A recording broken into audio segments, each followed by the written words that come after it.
All right, hello everyone. I am back with another video, and I wanted to continue talking about Lot's story. I did a little more reading, and I just wanted to go beyond Lot's daughters and the sons that they end up having, and who did they become, and so I'll just tell you what I found. All right, so I actually through jw.org using their material and their books. And so there was a Watchtower 1975, 715, which is July 15th issue, pages 421 and 423. I think those numbers are so high because it's all digital online, because obviously the Watchtowers were not that big. But the article is why did they vanish? Why did a people vanish? And it's speaking of the Ammonites and the Moabites, which are the tribes that are named after Lot's sons that he had with his daughter. So after the daughters of Lot's sons. And so they state within that article, the 1975 Watchtower article, that the only historical record of this story about Lot and the daughters sleeping with their father and then having his sons, and then there was this whole tribe of them that existed for about 2,000 years and was like the thorn in the side of the Israelites all that time, constantly fighting and having war with them and having issues with them. And that's the only historical record, which is the Bible. So I thought that was interesting. So there's no other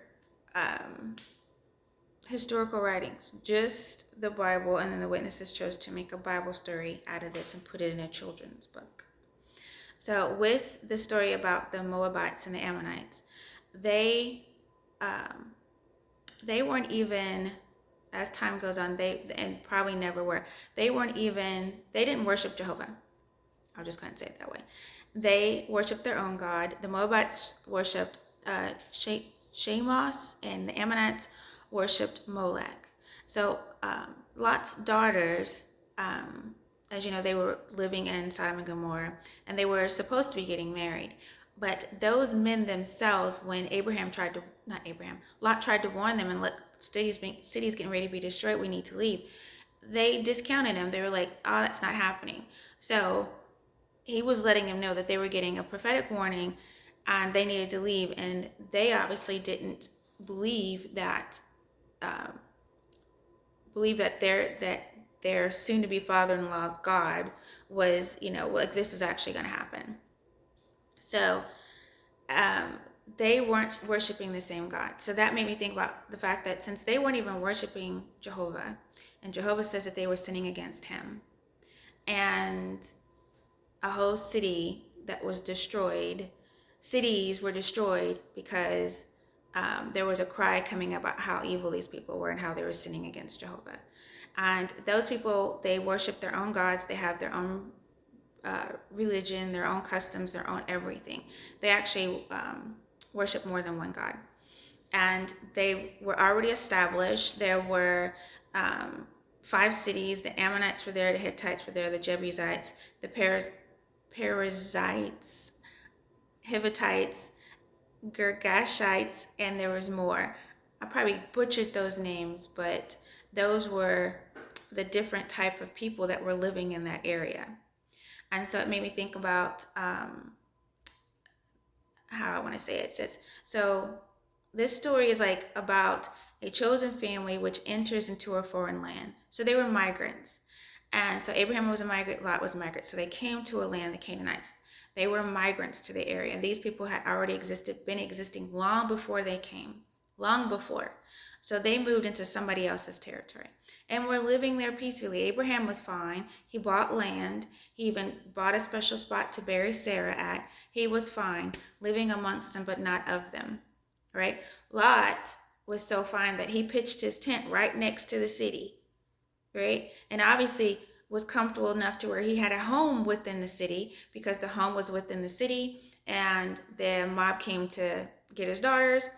So he was living within the city. So he was very comfortable living there, to the point to where his own daughters really weren't worshipers of Jehovah, because once they end up having children by their father, those children chose not to worship Jehovah either. So it just gives the whole thing of I hate to say it, but it's like it gives me the energy of colonizer. It's colonizing, you know. They the land is promised to Abraham through a covenant. And so it's promised to him that as far as his eyes can see, that this land's going to be his. But the land is already occupied by people. But they are told within the scripture it says in Genesis that Jehovah came down with the two angels and was talking to Abraham. And Abraham himself was like, you're going to destroy the innocent with the wicked, the righteous with the wicked, all the way down to, he counted them down all the way to 10. And so the last conversation Abraham had is like, well, if I find 10 people who aren't wicked, I won't destroy it. But when Abraham woke up the next day, it says, the scripture says all he saw was smoke. So he obviously destroyed it. And it still, kind of gives me that colonizer feeling, because they went and killed off a whole slew of people who he says who were sinners and who was not worshiping him, weren't pleasing to him, that they made him angry. But they weren't his people. His chosen people were Abraham's people. Those people weren't even his people. So yeah, it's kind of giving me colonizer feel. And I just kind of thought, why is this story in a children's book? It's a whole lot more deeper. They just wanted to paint it as just be obedient, do exactly what you're told. If you don't do exactly what you're told, you become a pillar of salt. And again, I felt like Lot was just as responsible, or more so responsible, because he lingered, he waited, he lingered, he waited, to where the angels had to grab his hand and pull him out and to take him with him, because he took too long to leave. And to me, because of that, he ended up losing his wife over it. And then his daughters end up doing what they're doing. And then he ends up creating a whole lineage of people who become the enemies of his relatives, folks, the enemy of his uncle, Abraham, the Israelites. So there was an article that was in the Watchtower, May 2013, and Divine Judgments Were They Cruel was the title of this article. And what it says about what happened in Sodom and Gomorrah, and it says the extermination of the Canaanites. What you may hear. The destruction of the Canaanites was a cruel war crime compared to modern day genocides. For example, when God judged the cities of Sodom and Gomorrah and determined to bring them to ruin, the faithful man of Abraham was concerned about the justice of the matter. He could not imagine that his just God would sweep away the righteous with the wicked. Patiently, God reassured him that if there were even 10 righteous people in Sodom, he would spare the city on their account. Clearly, God searched through the hearts of those people and saw the depths of their wickedness. So, just even that article there just justifies what it said, a form of genocide, and to me a form of just colonizer energy. And to me, some of these stories, this story in particular is really, really deep. Like they said that this tribe, the Moabite tribe and Amorite, don't even exist anymore. And it's in the Aid to Bible Understanding, which is their book. And they actually cited the Apocrypha. And I'm surprised the Jehovah's Witnesses cited the Apocrypha in the book of Maccabees, the first book of Maccabees, chapter 5 or verse 5, that they ceased to exist. And King David was the one that, as it said in the scripture, plundered them. So they didn't exist anymore. But yet there's, a little caveat to that, because Ruth was a Moabite who actually married Boaz, an Israelite. So the men weren't allowed to marry anyone or into the Israelites, anyone from the Israelite clan, because they were deemed basically too evil to marry into.